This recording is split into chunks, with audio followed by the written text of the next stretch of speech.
Yung mga boss, Subaru naman tayo ngayon, Subaru. Okay, issue nito, nag-upgrade kasi sila ng ilaw. Okay, headlight ngayon, headlight. Ano na ito, hindi siya yung stock. Okay, so dito, yan. Ang issue nito, mali-mali yung kanyang connection ng ng headlight. Plug and play siya, pero yung nag-install, talagang literal na plug and play ang ginawa. Tapos yung paglight niya hindi nailaw. So testingin ko muna sa ignition. Okay? Start ko muna yung makina. So pag in-start natin yung makina, okay? Pakita ko sa inyo.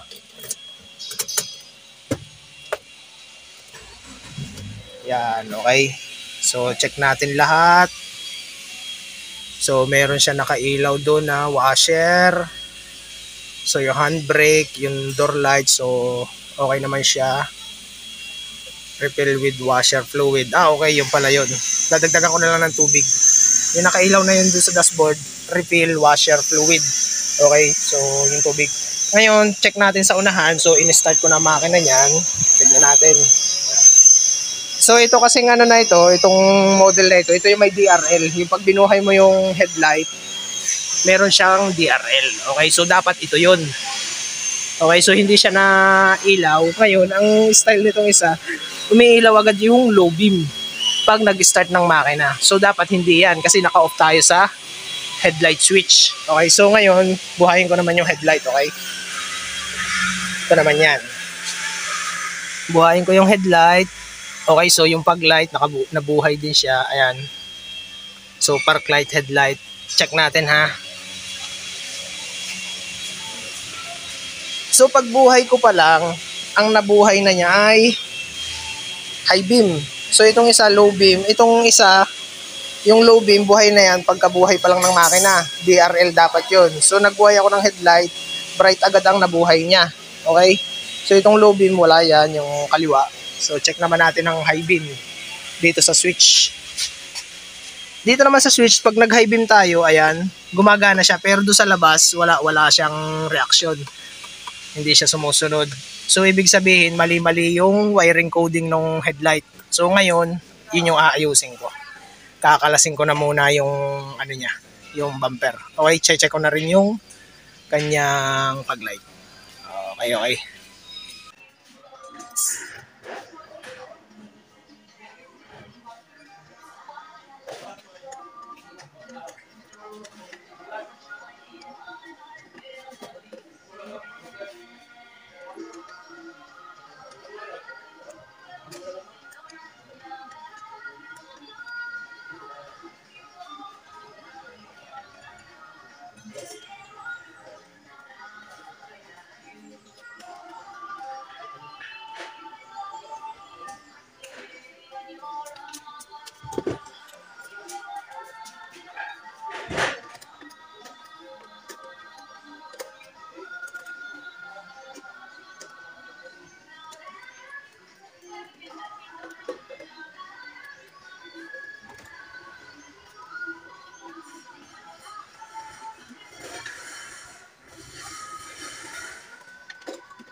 Ayan mga boss, hindi ko matatanggal ang bumper.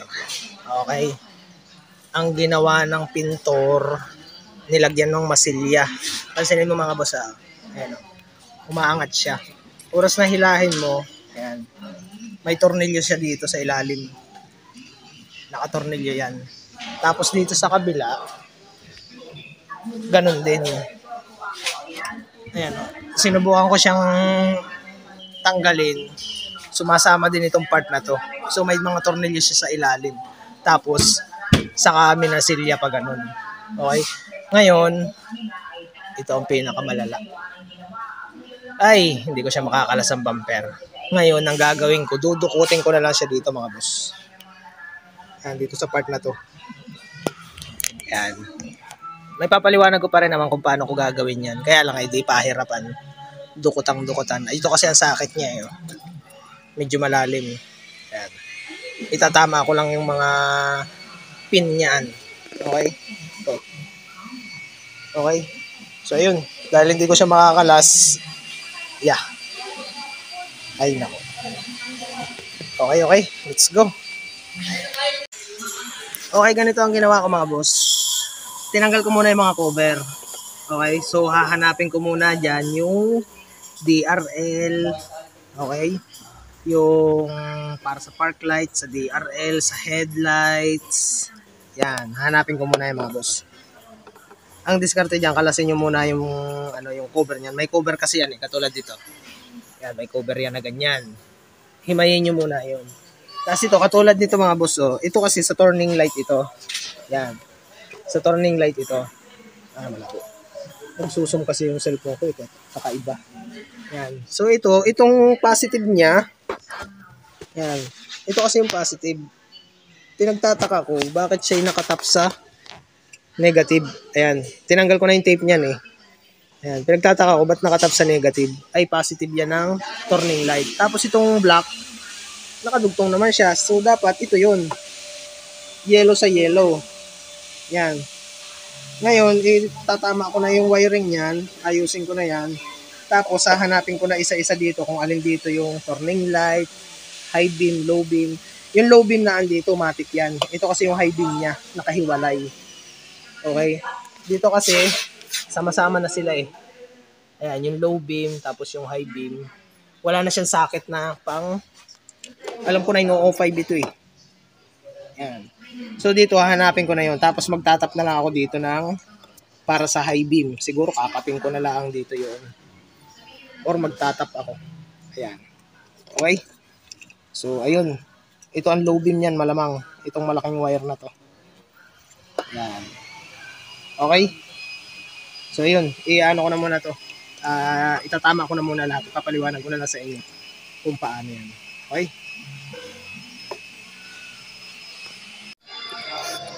Yan mga boss, nakuha ko na yung low beam at high beam.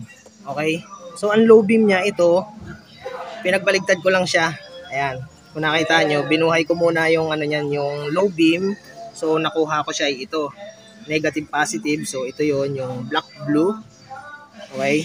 Tapos yung high beam niya, madali lang namang makita kasi nakahiwala yan. So, gumamit ako ng battery. Yan. Tapos, ay chinek ko ito. Ang tansya ko dito kanina kasi DRL ito. Kaya yan ay binunot ko tapos ay ginamitan ko ng battery. Negative, positive. So black, negative, positive ay yung red. Umilaw siya. Ay itong bright. So yan, dito ko na dinugtong yan. Lalagyan ko pa siya ng socket mga boss para naman magandang tignan. Tapos ang hahanapin ko na lang sa kanya mga boss ay park light at turning light. Ayusin ko na lang to. Ayan. Okay. So ito siguro, itong ground na to ililipat ko dito. Kasi ito, ground dito eh. Yeah, hindi ko maitutok. Isang. Ayan. Ito kasi ground. Ito, ground din siya ng low beam. Ito, ground siya nitong lahat. So ito, turning light, hahanapin ko na lang dyan. Tapos ay yung park light. Ito. Ayan. Okay. So yung ground niya, nalinis ko na yung wiring niyan. So ayun, okay na ito. Ayan. Hahanapin ko na lang. Bubunutin ko lang ito. Tapos ay iti-trace ko dyan yung mga kailangan ko pang wire. Yung negative, ililipat ko yan. Turning light, park light. Ayan, okay? Ayan mga boss. Ito nga pala ang ginawa ko dyan. Ayan, hinugot ko na. Ititrace ko na lang dito yung ground, yung park light, turning light. Tapos dito, bago nyo mahugot itong mga socket na to, ayan, tanggalin nyo muna yung nasa gitna. Ito yung pinakanlock niya eh. Okay? Ayan. Kinalas ko na muna yan. Tapos ititrace ko na lang ito. Okay, so naayos ko na mga boss. Ito ang kombinasyon niya.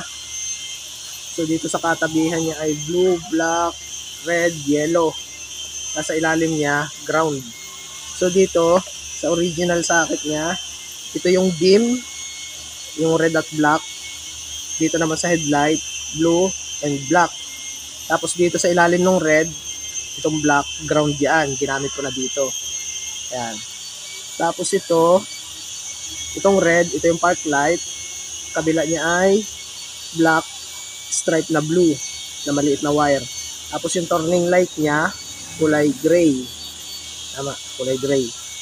Dilaw naman dito sa headlight. Tapos dito sa high beam niya, kumuha lang ako ng socket. Yun yung pinutol ko dito sa mga HID na sira na, yung mga busted na balas. Yan. So nakuha ko na lahat yan, i-missing ko na lang. Okay? Pakita ko na lang sa inyo mamaya kung ano ang pagkakalinis yan. Okay? Okay, so ito na boss yung yung finish, nabalutan ko na ng tape. Naayos ko na lahat yan. Ayan. Okay? So doon na lang sa kabila, ayusin ko na lang yun. So kukopyahin ko na lang ito, same lang din naman ang socket yun doon sa kabila. Dito ko lang tinrace kasi dito sa kabila sikip. Ayan. Okay, so dito. So ayun, ayusin ko na yung sa kabila, okay na ito. Nagana na to. Tapos titestingin ko na lang mamaya pagka kumpleto na lahat yung naayos kong wirings. Okay?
Yun mga boss, ayos ko na rin itong isa. Kung nakita nyo naman, nilinis ko na rin yan.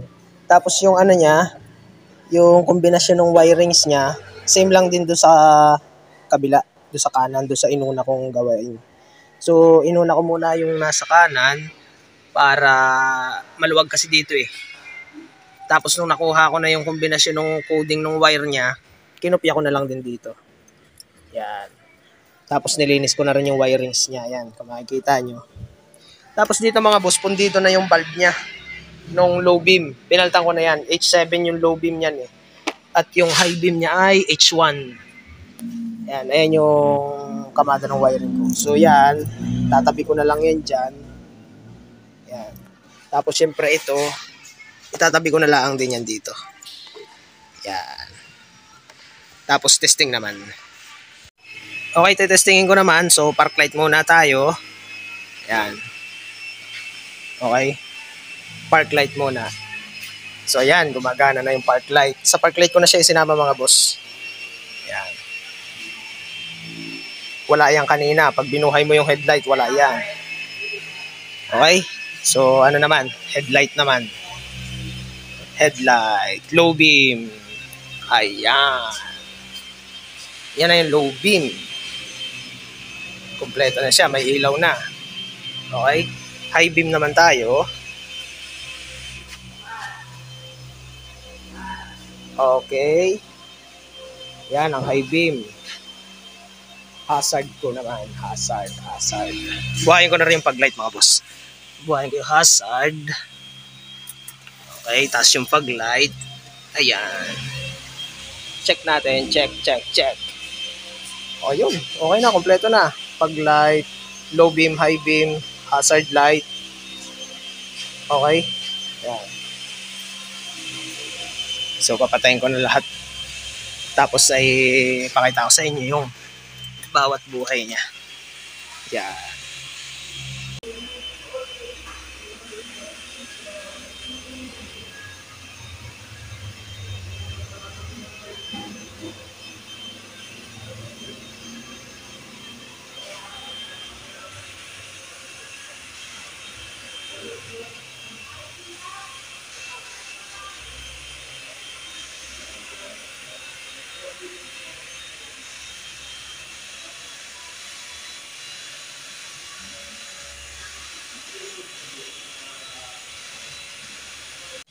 So ayun mga boss, nakita nyo naman, naayos ko na lahat.